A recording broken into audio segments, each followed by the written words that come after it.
Hi everyone, welcome back to our channel lucky life style. ఈరోజు చేసి recipe super healthy food. ఎందుకంటే మనకు కావాల్సిన విటమిన్స్, మినరల్స్, ప్రోటీన్ అన్నీ దీంట్లో ఉంటాయి.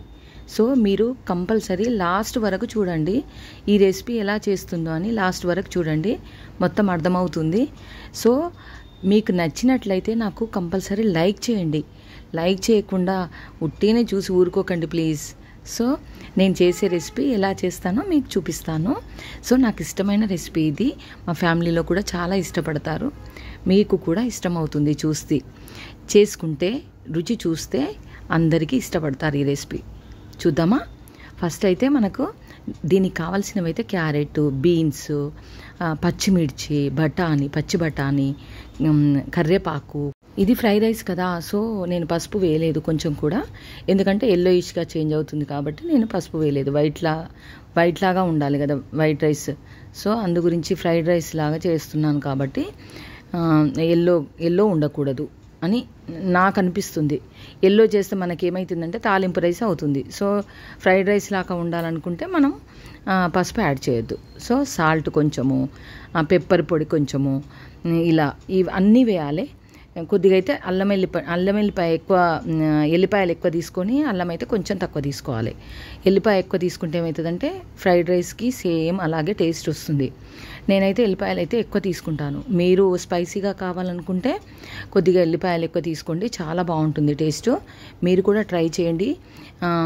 ఏమంటారు, మిరియాలు అయితే అప్పుడే దంచేసి పొడి చేసుకుంటే చాలా బాగా వస్తుంది. ఆ స్పైసీనెస్ అనేది కనిపిస్తుంది దీంట్లో వేస్తే. లేదంటే పౌడర్ చేసుకొని పెట్టుకోవచ్చు. 2-3 రోజులు అయితే బాగుంటుంది.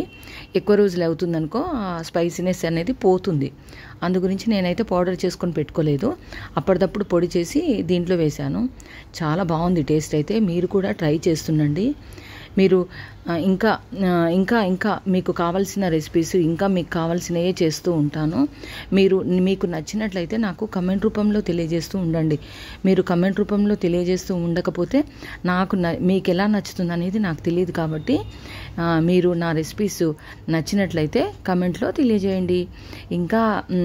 మీకు ఇంకా చెప్పాలి అనుకుంటున్నా, కానీ వీడియో చేస్తున్నప్పుడు మనకు అన్ని విషయాలు మనకు గుర్తు రావు. సో దీంట్లో అయితే మనకు ఏమంటారు, కొత్తిమీర కూడా యాడ్ చేశాను. కొత్తిమీర లాస్ట్కి యాడ్ చేశాను. మనకు సర్వ్ చేసేటప్పుడు యాడ్ చేస్తే కొత్తిమీర కొంచెము అదేమంటారు, ఆ ఫ్లేవర్ అనేది, కొత్తిమీర ఫ్లేవర్ అనేది మనకు తెలుస్తుంది. అందు గురించి మనం సర్వ్ చేసేటప్పుడు ఫస్ట్ కొంచెం వేసేసి మళ్ళీ సర్వ్ చేసేటప్పుడు కూడా కొంచెం వేసేసుకుంటే పైన కూడా బాగుంటుంది డెకరేషను. సో చాలా బాగుంటుందండి, టేస్ట్ మాత్రం అద్దురుతుంది. మీరు సేమ్ ఇలాగే ట్రై చేయండి. నేను చెప్పినవి ఏంటంటే ఎల్లిపాయలు కొంచెం ఎక్కువ వేసుకోవాలి, మిరియాల పొడి మాత్రం కంపల్సరీ వేసుకోవాలి. ఈ రెసిపీకి చెప్తున్నా నేను. సో కొత్తిమీర, పుదీనా కూడా వేసుకోవచ్చు, కొంచెం యాడ్ చేసుకోవచ్చు. చాలా బాగుంటుంది టేస్ట్. ఈ క్యారెట్ కూడా కొంచెం ఎక్కువనే యాడ్ చేసుకోవచ్చు, ఎందుకంటే చూడడానికి బాగుంటుంది. విటమిన్ ఎంతో మంచిది కూడా, ఏ విటమిన్ ఉంటుంది కాబట్టి చాలా బాగుంటుంది.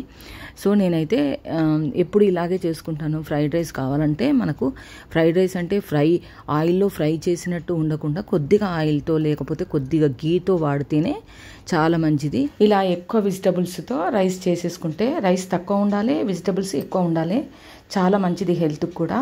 మీరు కూడా ఇలానే ట్రై చేయండి. Please do like, share and subscribe.